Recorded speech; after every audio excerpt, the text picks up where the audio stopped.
Hello friends, आप सबका बहुत बहुत स्वागत है रैंकर्स मंत्रा में। फ्रेंड्स, प्राथमिक शिक्षक नियुक्ति नियमावली 2022 जारी की जा चुकी है पिछले सप्ताह ही। और इस नियुक्ति नियमावली के अनुसार जो सबसे प्रथम बहाली होनी है वो 26,000 प्राथमिक शिक्षकों की नियुक्ति की प्रक्रिया है। लेकिन इस नियुक्ति नियमावली में कई विसंगतियां ऐसी है जिससे लग रहा है कि बहाली प्रक्रिया में देरी हो सकती है, फिर लटक सकती है 26,000 प्राथमिक शिक्षकों की नियुक्ति की प्रक्रिया। तो कौन से ऐसे बिंदु हैं जिससे बहाली प्रक्रिया में देरी हो सकती है, कौन से ऐसे बिंदु हैं जिस पर शिक्षक अभ्यर्थियों को आपत्ति है, हम लोग जानने की कोशिश करेंगे। तो सबसे पहली बात यह है कि 2016 में जो जेटेट की परीक्षा हुई उसमें उत्तीर्ण अभ्यर्थी, शिक्षक अभ्यर्थी लंबे समय से इंतजार कर रहे हैं कि नियुक्ति प्रक्रिया शुरू हो।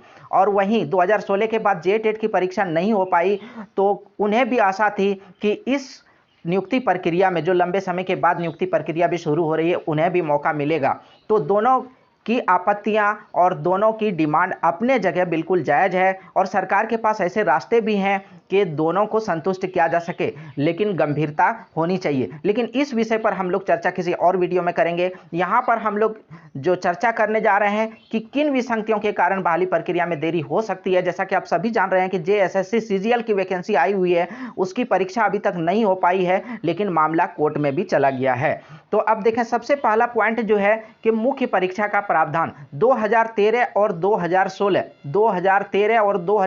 दो बार जेटेट की परीक्षा हुई है झारखंड में और दोनों एक ही नियमावली से हुई है। 2013 में जो जेटेट की परीक्षा हुई उसके बाद उसी मार्क्स बेसिस पे उसकी सीधी नियुक्ति होती है, उसके बाद उसको मुख्य परीक्षा से नहीं गुजरना पड़ता है। लेकिन अभी 2016 में जिन्होंने जेटेट परीक्षा उत्तीर्ण किया है उन्हें मुख्य परीक्षा भी देनी होगी, उन्हें मुख्य परीक्षा का सामना करना होगा। तो ये पहला पॉइंट है। और ऐसे कई शिक्षक अभ्यर्थी हैं जो चुनौती दे सकते हैं इस बिंदु को कि मुख्य परीक्षा का प्रावधान क्यों, क्योंकि 2013 और 16 दोनों एक ही नियमावली से जेटेट परीक्षा आयोजित होती है, तो उन्हें सीधी नियुक्ति और इसे मुख्य परीक्षा से गुजरना होगा। तो ऐसा प्रावधान क्यों, तो कोर्ट में जा सकता है मामला। दूसरी तरफ जो मैट्रिक और इंटर झारखंड से अनिवार्य, झारखंड से किसी शैक्षणिक संस्थान से मान्यता प्राप्त शैक्षणिक संस्थान से अनिवार्य किया गया है, ये बड़ा मामला है जो नियोजन नीति में शामिल किया गया है और कई वैकेंसीज आ रही है और इसके मामले लगातार जो है कोर्ट तक पहुंच भी रहे हैं। जैसे जेएसएससी सीजीएल की मैंने बात की तो इस मामले पर भी ये कोर्ट में है, जेएसएससी सीजीएल का वैकेंसी, कि मैट्रिक और इंटर सामान्य वर्ग के छात्रों के लिए झारखंड से होना अनिवार्य है, झारखंड से ही होना अनिवार्य है, जबकि आरक्षित श्रेणी के लिए ये नियम शिथिल रखा गया है।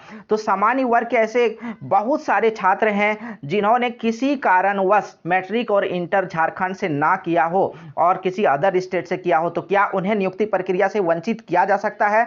तो ये लगभग जो है डेफिनिट है कि इस मामले को लेकर ये नियुक्ति नियमावली कोर्ट तक जाएगी। तो यहाँ पर भी मामला बनता है फंसने का। और आगे अगर देखें तो भाषा विवाद में क्षेत्रीय और जनजातीय भाषा की जो सूची दी गई है, जिन्हें चिन्हित किया गया है क्षेत्रीय और जनजातीय भाषा के रूप में, उसमें हिंदी शामिल नहीं है। जबकि शिक्षक अभ्यर्थियों की बात कही जाए या फिर विभिन्न प्रतियोगी परीक्षा जो झारखंड के हैं उसके अभ्यर्थियों की बात की जाए तो उनका कहना है कि, और ये सचमुच में रियलिटी भी है, कि एक बड़ी संख्या है, कहा जाए तो सबसे बड़ी संख्या है जो कि मातृभाषा हिंदी है और इन्हें यहाँ पर क्षेत्रीय या जनजातीय भाषा में, क्षेत्रीय भाषा में शामिल किया जा सकता था, तो लेकिन भाषा हिंदी को शामिल नहीं किया गया है और ऐसे में इसे भी कोर्ट में चुनौती दी जा सकती है। कुछ अभ्यर्थी जा सकते हैं और ये मामला बन सकता है शिक्षक नियुक्ति प्रक्रिया में देरी का। और देखा जाए तो वेतनमान में भी कमी किया गया है। वेतनमान अगर देखा जाए 1 to 5 का पहले था 35,400 और अभी वर्तमान में इसका कर दिया गया है 25,500 रुपया। 1 to 5 के लिए ग्रेड पे पहले था 4,200 रुपया और अभी 2,400 रुपया कर दिया गया है। इसी तरह अगर वेतनमान 6 to 8 की बात करें, वेतन की बात, तो वेतन जो पहले वेतन था, पहले वर्तमान में 44,900, लेकिन अब इसका वेतन जो होगा वो 28,200 होगा और ग्रेड पे जो है वो 4,600 पहले था और अब 2,800 किया गया है। तो अब देखा जाए तो वेतनमान में भी भारी कटौती की गई है, तो ये मामला भी जा सकता है कि समान कार्य के लिए समान जो है वेतन, तो ये मामला भी कोर्ट में जा सकता है। अब आगे की बात करें तो ऐसे शिक्षक अभ्यर्थियों की जो इस नियुक्ति प्रक्रिया में सम्मिलित नहीं हो पाएंगे। क्यों नहीं हो पाएंगे? क्योंकि जेटेट की परीक्षा जरूरी है उत्तीर्ण होना। इस नियमावली के अनुसार जो मुख्य परीक्षा में शामिल होंगे शिक्षक अभ्यर्थी, उसके लिए जेटेट उत्तीर्ण होना अनिवार्य किया गया है। जेटेट के अलावा सीटेट को मान्यता नहीं दी गई है, तो जेटेट उत्तीर्ण होना अनिवार्य किया गया है। तो 2016 के बाद जेटेट की परीक्षा आयोजित नहीं की जा सकी है। ऐसे में लगभग 6 साल का लंबा अंतराल है और इस 6 सालों में लाखों शिक्षक अभ्यर्थी, बताया जा रहा है कि 5 लाख से अधिक शिक्षक अभ्यर्थी हैं जिन्होंने शिक्षण के लिए प्रशिक्षण प्राप्त किया और वे जेटेट से वंचित हैं और लंबे समय के बाद नियुक्ति प्रक्रिया भी शुरू हो रही है और इसके बाद पता नहीं कब फिर नियुक्ति प्रक्रिया शुरू होगी। तो उन्हें वंचित रखना उनके लिए एक बड़ी निराशा की बात है और इस चीज़ को लेकर उन्होंने भी अपना मन बना लिया है कोर्ट तक जाने का, क्योंकि एनसीटी का गाइडलाइंस है कि प्रत्येक वर्ष राज्य स्तरीय शिक्षक पात्रता परीक्षा आयोजित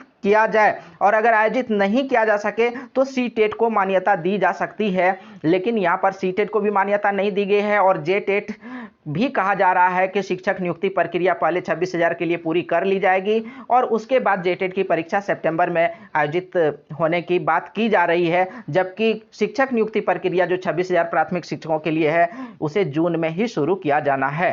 तो वे भी जा सकते हैं कोर्ट तक। और सबसे अंतिम जो बिंदु है कि सीटेट की मान्यता, तो सीटेट को मान्यता झारखंड में नहीं दिया गया है। इसके लिए कई ऐसी बातें, कई ऐसे कारण बताए जा रहे थे कि सीटेट में स्थानीय भाषा, क्षेत्रीय भाषा या जनजातीय भाषा नहीं है, इसलिए सीटेट को मान्यता नहीं दिया जाता है। दूसरी बात यह है कि सीटेट से बाहरी दूसरे राज्य के शिक्षक अभ्यर्थी यहाँ पर आ जाएंगे। लेकिन दूसरे राज्य की जहाँ तक बात है शिक्षक अभ्यर्थियों को रोकने की, तो वो आपने प्रावधान बना दिया है। और अब क्षेत्रीय भाषा की बात करें या जनजातीय भाषा की बात करें तो क्षेत्रीय और जनजातीय भाषा को यहाँ पर मुख्य परीक्षा में शामिल किया गया है। तो दोनों बिंदु का सॉल्यूशन हो चुका है। तो ऐसे में सीटेट जो पास अभ्यर्थी हैं उनकी मांग है कि उन्हें भी इस नियुक्ति प्रक्रिया में सम्मिलित होने का अवसर मिले। दूसरी बात, अगर पड़ोसी राज्य बिहार में देखें तो पड़ोसी राज्य बिहार में भी आज ही ये बिल्कुल क्लियर किया गया है कि बीटेट की परीक्षा नहीं होगी। 7वें चरण की शिक्षक नियुक्ति प्रक्रिया वहाँ भी शुरू होनी है, आपका अगस्त में शुरू होने जा रहा है बिहार में 7वें चरण की नियुक्ति प्रक्रिया। और उससे पहले छात्रों की डिमांड थी, उन्होंने सूचना मांगा था कि बीटेट की परीक्षा होगी या नहीं होगी। तो लगभग सरकार ने क्लियर कर दिया है कि बीटेट की परीक्षा उससे पहले नहीं होगी, लेकिन इसके लिए उन्होंने प्रावधान किया है कि आप सीटेट उत्तीर्ण हो तो फिर जो है क्वालिफाई हो और आप एलिजिबल हो कि इस नियुक्ति प्रक्रिया में शामिल हो सकते हैं। तो इस तरह कई पॉइंट्स ऐसे हैं और कुछ बहुत ही महत्वपूर्ण बिंदु हैं, स्ट्रांग पॉइंट्स हैं, जैसे हिंदी भाषा का विवाद है और फिर मैट्रिक और इंटर का झारखंड राज्य से पास होना, ये विवाद है। तो कई ऐसे स्ट्रांग पॉइंट्स हैं कि मामला एक बार फिर कोर्ट में जा सकता है और शिक्षक नियुक्ति प्रक्रिया में देरी हो सकती है। तो आवश्यकता इस बात की है कि सरकार समय रहते इन सारे विसंगतियों को दूर करे और शिक्षक नियुक्ति की प्रक्रिया में किसी तरह के रोड़े आने ना दे। तो फ्रेंड्स, लेटेस्ट अपडेट्स के लिए बने रहे रैंकर्स मंत्रा के साथ, जुड़े रहे रैंकर्स मंत्रा के साथ। अगर अभी तक चैनल को सब्सक्राइब नहीं किया, सब्सक्राइब जरूर कर लें। धन्यवाद। जय हिंद।